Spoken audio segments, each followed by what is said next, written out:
안녕하세요. 말씀 베이커리 629번째 시간 기도하심으로 시작하겠습니다. 거룩하신 주님 감사합니다. 주님의 말씀을 묵상합니다. 성령님께서 말씀에 조명이 되어 주시옵소서. 우리 주 예수 그리스도님의 이름으로 기도합니다.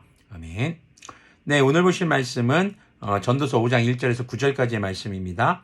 하나님의 집으로 갈 때에 발걸음을 조심하여라. 어리석은 사람은 악한 일을 하면서도 깨닫지 못하고 재물이나 바치면 되는 줄 알지만 그보다는 말씀을 들으러 갈 일이다. 자, 하나님의 집, 그 당시에는 성전을 말하겠죠. 지금은 교회, 예배하러 가는 길로 우리가 생각해 볼 수 있습니다. 자, 주님을 예배하러 가는 것에 대한 것으로 우리가 생각해 보면 예배를 통해서 우리가 무엇을 추구해야 하는가를 생각해 봐야 합니다. 단순히 제물을 드리고 예물 드리고 이렇게 헌금하면 주님께서 나를 지켜주고 보여주신다? 아닙니다. 자, 발걸음을 조심하라는 것은요, 하나님을 예배하는 예배자로서 성도로서의 삶의 행실을 삼가 조심해야 한다는 것이고, 주님의 말씀을 듣는 것이 가장 중요한 예배의 순서인 것을, 또 그 말씀을 통해서 우리는 주님을 만나는 것임을 잊지 않아야 할 것입니다. 2절 계속 보면요, 하나님 앞에서 말을 꺼낼 때 함부로 입을 열지 말아라. 마음을 조급하게 가져서도 안 된다. 하나님은 하늘을 여시고 너는 땅 위에 있으니 말을 많이 하지 않도록 하여라. 걱정이 많으면 꿈이 많아지고 말이 많으면 어리석은 소리가 많아진다.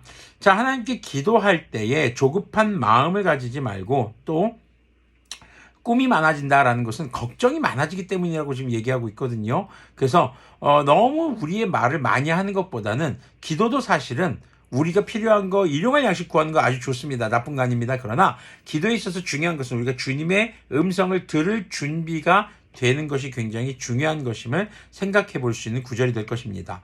4절 계속 보면요, 하나님께 맹세하여 서원한 것은 미루지 말고 지켜라. 하나님은 어리석은 자를 좋아하지 않으신다. 너는 서원한 것을 지켜라. 서원이란 건 하나님과의 이런 약속입니다. 주님, 제가 주님 앞에 이런 것을 어떻게 결단하고 하겠습니다. 행동에 대한 것이죠. 자, 지키지 못할 바에는 차라리 서원하지 않는 것이 낫다. 너는 혀를 잘못 놀려서 죄를 짓지 말아라. 제사장 앞에서 내가 한 서원은 실수였습니다 하고 말하지 말아라. 왜 너는 내 말로 하나님을 진노하시게 하려 하느냐? 어찌하여 하나님이 내 손으로 이룩한 일들을 부수시게 하려고 하느냐? 꿈이 많으면 헛된 것이 많고 말이 많아도 그러하다. 오직 너는 하나님 두려운 줄만 알고 살아라.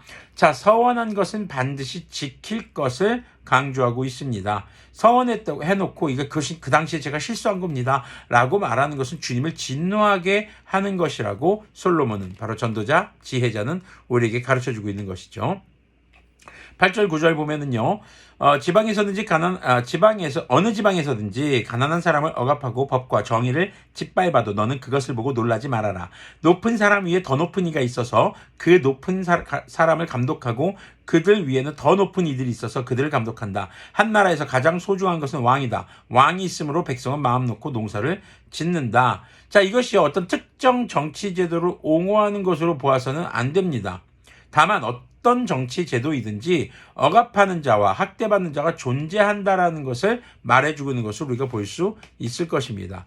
자, 오늘 이 말씀, 전도서의 이 말씀을 통해서 우리가 한번 생각해 볼 것은 예레미야서 5장 1절 한번 참고로 좀 생각해 봤으면 좋겠습니다. 예레미야 5장 1절에는요, 예루살렘에 사는 사람들아, 예루살렘의 모든 거리를 두루 돌아다니며 둘러보고 찾아보아라. 예루살렘의 모든 광장을 샅샅이 뒤져보아라. 너희가 그곳에서 바르게 일하고 진실하게 살려고 하는 사람을 하나라도 찾는 자면 내가 이 도성을 용서하겠다. 주님께서는 누구를 찾으시는가 한번 좀 돌아보아야 합니다. 바로 주님을 진심으로 예배하고 주님을 사랑하고 바르게 일하고 진실하게 살려고 하는 사람을 주님께서는 찾고 원하신다는 것이죠. 자, 지금 이 솔로몬이 살던 당시, 그리고 예레미야가 살던 당시, 예루살렘은 유다 왕국의 수도였음에도 불구하고 그 성읍에서 하나님을 진정으로 경외하는 자가 없다라고 주님은 얘기하고 계시는 겁니다. 자, 당시 종교인들이 많았습니다. 1년에 몇 번씩을 성전에 드나드는 어떤 그런 사람들도 많았고, 이 절기들이 되면 얼마나 많은 사람들이 모여서 예배했겠습니까? 그런데 하나님께서는 하나님을 진짜로 경외하는 사람을 찾을 수 없다라고 이야기하고 있는 것이죠. 자, 그러면서 이제 우리가 오늘 말씀을 통해서 보는 것은 거짓 신앙이 왜 나타나는 것일까? 하나님께 서원하고 왜 내가 그것을 실수였습니다라고 말하는 일들이 생기는 것일까? 또 주님께 나아가면서 예배하러 가면서 그냥 예물만 드리고 내가 할 때만 다 하면 되지 뭐, 삶의 변화나 삶에 대해서는 전혀 생각하지 않는 그런 모습들, 또 억압받는 정치 구조들, 그런 것에 대한 언급을 통해서 우리는 과연 우리가 무엇을 더 사랑하는지, 아니요, 우리가 누구를 더 사랑하는지 생각해 보아야 하겠습니다. 자, 거짓 신앙으로 살아가고 또 권력이나 물질이 되었든 명예가 되었든 이런 것의 유혹과 그것을 두고 하나님과 더 고민하고 있다는 것은요, 어쩌면 우리는 자신을 더 사랑하고 있기 때문입니다. 내가 원하는 것을 얻는 것이 더 중요한 상황이 되는 것이죠. 자, 이런 것들은 아무리 쫓아간다고 해도 결코 이 만족함을 얻을 수 없는 그런 상황이 될 수밖에 없는 것입니다. 자, 오늘 현대사회를 살아가는 우리들 역시도 아무리 이렇게 과학도 발달하고 산업도 발달하고 여러 가지가 발달했다 하더라도 주님이 없는 예배 형식과 행위만이 존재한다면 더 이상 그것은 의미 없는, 그저 멸망해버릴 문명에 불과할 뿐인 것입니다. 우리 자신의 삶도 마찬가지죠.